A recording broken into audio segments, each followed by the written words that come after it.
राज्यपाल उत्तर प्रदेश की राज्यपाल श्रीमती आनंदीबेन पटेल जी, मुख्यमंत्री श्रीमान योगी आदित्यनाथ जी, केंद्रीय मंत्रिमंडल के मेरे सहयोगी श्री ज्योतिरादित्य सिंधिया जी, किरण रिजिजू जी, जी किशन रेड्डी जी, जनरल वीके सिंह जी, श्री अर्जुन राम मेघवाल जी, श्री श्रीपद नायक जी, श्रीमती मीनाक्षी लेखी जी, यूपी सरकार के मंत्री श्री नंद गोपाल नंदी जी, संसद में मेरे साथी श्री विजय कुमार दुबे जी, विधायक श्री रजनीकांत मणि त्रिपाठी जी, विभिन्न देशों के राजदूत, राजनयिक, अन्य जनप्रतिनिधिगण, भाई और बहनों, भारत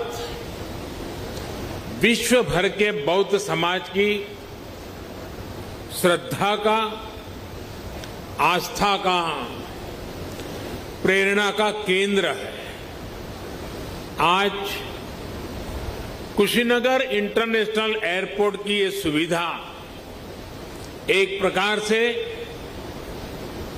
उनकी श्रद्धा को अर्पित पुष्पांजलि है। भगवान बुद्ध के ज्ञान से लेकर महापरिनिर्वाण तक ये संपूर्ण यात्रा का साक्षी ये क्षेत्र आज सीधे दुनिया से जुड़ गया है।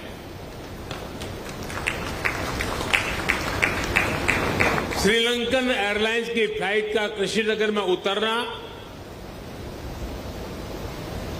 इस पुण्य भूमि को नमन करने की तरह है। इस फ्लाइट से श्रीलंका से आए अति पूजनीय महासंघ और अन्य महानुभाव आज कुशीनगर बड़े गर्व के साथ आपका स्वागत करता है। आज एक सुखद संयोग ये भी है कि आज महर्षि वाल्मीकि जी की जयंती है। भगवान महर्षि वाल्मीकि जी की प्रेरणा से आज देश सबका साथ लेकर, सबके प्रयास से सबका विकास कर रहा है। साथियों, कुशीनगर का ये इंटरनेशनल एयरपोर्ट दशकों की आशाओं और अपेक्षाओं का परिणाम है। मेरी खुशी आज दोहरी है। आध्यात्मिक यात्रा के जिज्ञासु के रूप में मन में संतोष का भाव है और पूर्वांचल क्षेत्र के प्रतिनिधि के रूप में भी ये एक कमिटमेंट पूरा होने की घड़ी भी है। कुशीनगर के लोगों को, यूपी के लोगों को, पूर्वांचल पूर्वी भारत के लोगों को, दुनिया भर में भगवान बुद्ध के अनुयायियों को कुशीनगर इंटरनेशनल एयरपोर्ट के लिए बहुत बहुत बधाई। साथियों, भगवान बुद्ध से जुड़े स्थानों को विकसित करने के लिए,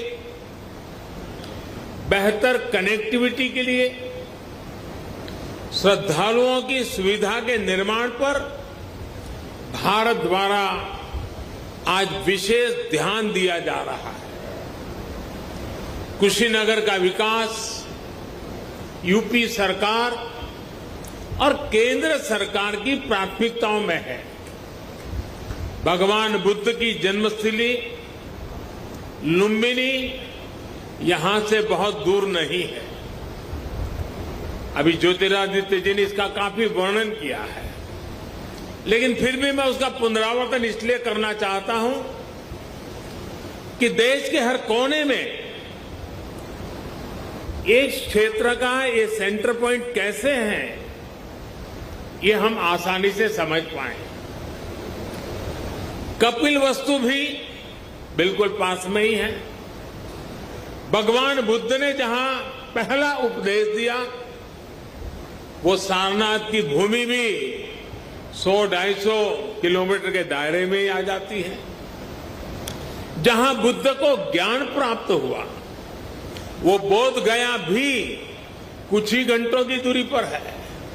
ऐसे में ये क्षेत्र सिर्फ भारत के ही बौद्ध अनुयायियों के लिए ही नहीं, बल्कि Sri Lanka, Thailand, Singapore, Laos, Cambodia, Japan, Korea, ऐसे अनेकों देशों के नागरिकों के लिए भी एक बहुत बड़ा श्रद्धा का और आकर्षण का केंद्र बनने जा रहा है। भाई और बहनों, कुशीनगर इंटरनेशनल एयरपोर्ट सिर्फ एयर कनेक्टिविटी का ही एक माध्यम नहीं बनेगा, बल्कि इसके बनने से किसान हो, पशुपालक हो, दुकानदार हो, श्रमिक हो, यहां के उद्यमी हो, सभी को इसका सीधा सीधा लाभ मिलता ही है। इससे व्यापार कारोबार का एक पूरा इकोसिस्टम यहां विकसित होगा। सबसे ज्यादा लाभ यहां के टूरिज्म को, ट्रैवल टैक्सी वालों को, होटल रेस्टोरेंट जैसे छोटे मोटे बिजनेस वालों को भी होने वाला है। इससे इस क्षेत्र के युवाओं के लिए रोजगार के भी अनेक नए अवसर बनेंगे। भाई और बहनों, पर्यटन का कोई भी स्वरूप हो, आस्था के लिए, आनंद के लिए आधुनिक इंफ्रास्ट्रक्चर इसके लिए बहुत ज्यादा जरूरी है। ये उसकी पूर्व शर्त है। Infrastructure, rail, road, Airways, waterways, infrastructure का ये पूरा स्ट्रक्चर, उसके साथ साथ hotel, hospital, internet, mobile connectivity का इंफ्रास्ट्रक्चर, सफाई व्यवस्था का, सीवेज ट्रीटमेंट का प्लान, ये भी अपने आप में वही इंफ्रास्ट्रक्चर है। साफ पर्यावरण सुनिश्चित करने वाली रिन्यूएबल एनर्जी का ये सभी आपस में एक दूसरे के साथ जुड़े हुए हैं। कहीं भी टूरिज्म बढ़ाने के लिए इन सभी पर एक साथ काम करना जरूरी है और आज 21वीं सदी का भारत इसी अप्रोच के साथ आगे बढ़ रहा है। टूरिज्म के क्षेत्र में अब एक नया पहलू भी जुड़ गया है। वैक्सीनेशन की भारत की तेज गति से प्रगति दुनिया के लिए एक विश्वास पैदा करेगी कि अगर टूरिस्ट के रूप में भारत जाना है, किसी कामकाज से भारत जाना है, तो भारत व्यापक रूप से वैक्सीनेटेड है और इसलिए वैक्सीनेटेड कंट्री के नाते भी दुनिया के टूरिस्टों के लिए एक आश्वस्त व्यवस्था, ये भी उनके लिए कारण बन सकता है। इसमें भी बीते वर्षों में एयर कनेक्टिविटी को देश ने उन लोगों तक, उन क्षेत्रों तक पहुंचाने पर जोर दिया गया है जिन्होंने कभी इसके बारे में सोचा भी नहीं था। इसी लक्ष्य के साथ शुरू की गई उड़ान योजना को 4 साल पूरे होने आ रहे हैं। उड़ान योजना के तहत बीते सालों में 900 से अधिक नए रूट्स को स्वीकृति दी जा चुकी है। इनमें से 350 से अधिक पर हवाई सेवा शुरू भी हो चुकी है। 50 से अधिक नए एयरपोर्ट या जो पहले सेवा में नहीं थे उनको चालू किया जा चुका है। आने वाले 3-4 सालों में कोशिश ये है कि देश में 200 से अधिक एयरपोर्ट, हेलीपोर्ट और सी प्लेन की सेवा देने वाले वाटर ड्रोम का नेटवर्क भी देश में तैयार हो। आप और हम इस बात के साक्षी हैं कि बढ़ती हुई इन सुविधाओं के बीच अब एयरपोर्ट पर भारत का सामान्य मानवी ज्यादा दिखने लगा है। मध्यम वर्ग के ज्यादा से ज्यादा लोग अब हवाई सेवा का लाभ लेने लगे हैं। उड़ान योजना के तहत यहां उत्तर प्रदेश में भी कनेक्टिविटी लगातार बढ़ रही है। यूपी में नए एयरपोर्ट्स, इससे फ्लाइट हो चुकी है। 8 एयरपोर्ट से तो फ्लाइट शुरू हो चुकी है। 8 या 9, इसके साथ 9 यानी 8 हो चुकी है, आज 9वीं। लखनऊ, वाराणसी और कुशीनगर के बाद जेवर भी इंटरनेशनल एयरपोर्ट पर तेजी से काम चल रहा है। इसके अतिरिक्त अयोध्या, अलीगढ़, आजमगढ़, चित्रकूट, मुरादाबाद और श्रावस्ती में भी नए एयरपोर्ट पर काम चल रहा है। यानी एक प्रकार से यूपी के अलग अलग अंचलों में हवाई मार्ग से कनेक्टिविटी बहुत जल्द, बहुत मजबूत हो जाएगी। मुझे ये भी जानकारी दी गई है कि अगले कुछ सप्ताह में दिल्ली और कुशीनगर के बीच स्पाइस जेट द्वारा सीधी उड़ान शुरू किया जा रही है। और ज्योतिरादित्य जी ने और भी कुछ डेस्टिनेशन बता दिए हैं। इससे घरेलू यात्रियों को, श्रद्धालुओं को बहुत सुविधा होने जा रही है। साथियों, देश का एविएशन सेक्टर प्रोफेशनली चले, सुविधा और सुरक्षा को प्राथमिकता मिले, इसके लिए हाल में एयर इंडिया से जुड़ा बड़ा कदम देश ने उठाया है। ये कदम भारत के एविएशन सेक्टर को नई ऊर्जा देगा। ऐसा ही एक बड़ा रिफॉर्म डिफेंस एयर स्पेस को सिविल यूज के लिए खोलने से जुड़ा हुआ है। इस फैसले से बहुत सारे एयर रूट पर हवाई यात्रा की दूरी कम हुई है, समय कम हुआ है।